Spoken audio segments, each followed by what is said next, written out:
Naintindihan ko naman na madalang mo lang makasama yung nanay at mga kapatid mo, pero isang linggo ka nang nandyan. Umuwi ka na, namimiss na kita, baby. Sige babe, uuwi na ako bukas. Okay. Yes? Good morning, sir. Lazada po. Ha? Wala naman akong in-order ah. Opo, isang linggo na po kasi kayong walang order sa amin, kaya nangangamusta lang po kami. Okay naman kami.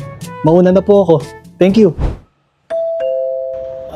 Yes? Shopee po. Wala naman ako in-order sa Shopee ah.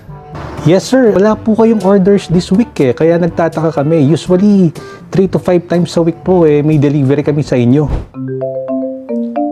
Yes, hello. Good morning, this is Andrew from Metrobank. We're calling po because there was a unusual activity sa inyong account. Ha? Ano ka unusual activity? Wala pa naman akong ginawang transaction sa bangko magmula last week Yes sir, yun nga po yung unusual activity. Napansin po namin wala pong malalaking transactions and withdrawals na nangyari nung nakaraang linggo. Is everything okay sir? Yes, okay lang kami. Okay sir, thank you for your time. Hello babe? Hello, babe. Ngayon ko lang na-realize na madalang mo nga lang palang makasama yung pamilya mo. Siguro mas maganda kung samahan mo pa sila dyan kahit mga 3 buwan lang. Ha? Babe, ano nangyari?